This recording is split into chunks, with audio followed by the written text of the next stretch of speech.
President Trump piling on the legal challenges to contest the election results in several states, but former CIA director and defense secretary and White House chief of staff, that's right, Leon Panetta, says in the end, the final scoreboard will determine the winner.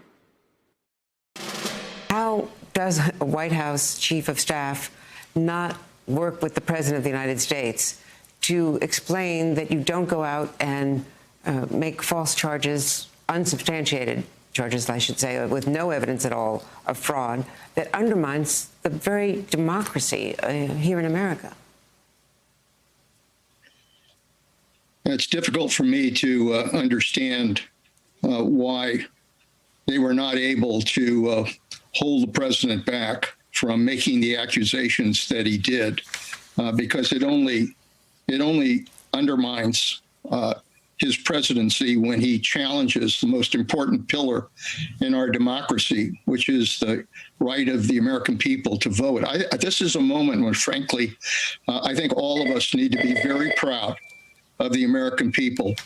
We've had a record turnout. Republicans and Democrats voted in huge numbers, and now the vote count is being completed.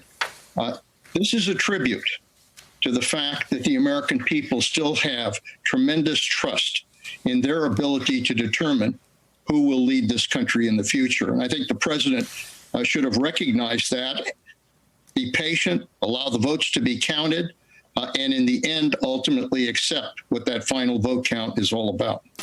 America always makes the decisions, whether it's in politics or whether it's in sports. You fight like hell to try to be able to achieve a win.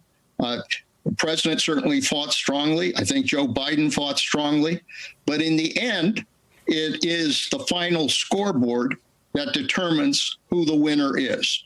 And whether you're Tom Brady or whether you're Tiger Woods or whether you're the New York Yankees, you've put up a good fight. But in the end, it's that final scoreboard that determines who the winner is. And we accept that. The winner embraces victory. The loser accepts defeat, and we move on. And I think that's going to happen with this vote. A bipartisan group of more than 40 former elected officials, military officials, and civic leaders speaking up about the president's allegations of voter fraud. In a statement, the National Council on Election Integrity saying, quote, there is absolutely no basis for these irresponsible claims. Former Senate Majority Leader Tom Daschle is a member of the group. He joins me now. Senator, your initial reaction to the president's remarks? Well, I think Leon Panetta said it exactly right. Players in this election are not the referees. They are the candidates who don't decide the election. The voters decide the election. That's what this is all about. The voters have made a decision, and now it's time to let the voters have the opportunity to say who their leaders are going to be for the coming 2 years. What do you have to say to the president's allies, to Republicans who are hesitant to condemn his remarks? Well, I'm disappointed. I am encouraged by many Republicans who have spoken out.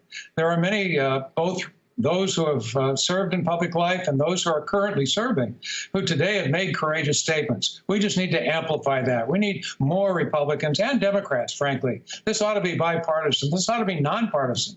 This is a real illustration of the importance of our confidence in the democratic republic that we've had now for 240 years. That is a bipartisan commitment and a recognition of the need for renewed faith in the process that we've so valued all these many, many years and decades. We know the world is watching, and with the president questioning the integrity of our election right now, I can't imagine what our enemies, even our allies, are thinking. Your thoughts on what this means for our reputation around the globe? That's a great point. You know, we've had 80 elections already worldwide this year. And by and large, many of them have been very successful. But I can say from personal experience, I've talked to people around the globe over the course of the last several weeks. They're all watching. What we do affects them. What we do will have huge ramifications as they look at their own elections and their own leadership going forward. We've got to be a model for the rest of the world. So the stakes are not only high for us, they are for people around the globe tonight. We have seen absolute gridlock on Capitol Hill over the past 4 years. You served as a majority leader in 2001 when the Senate was evenly split. Are you hopeful this new Congress will be able to pass bipartisan legislation and specifically the coronavirus relief that so many Americans need right now? Well, you're absolutely right. We need that so badly, and it's going to take leadership on both sides of the aisle. Compromise should not be viewed as capitulation. Compromise is the oxygen of democracy. And the more we can see compromise, the more powerful the legislative branch will be. This is a system of checks and balances, and we need to ensure that those checks and balances work. And the only way they can is if Congress can get its act together, work as bipartisan leaders who understand the importance of COVID, the economy, and so many other challenges our country is facing. We need to demonstrate that ability once again to govern legislatively.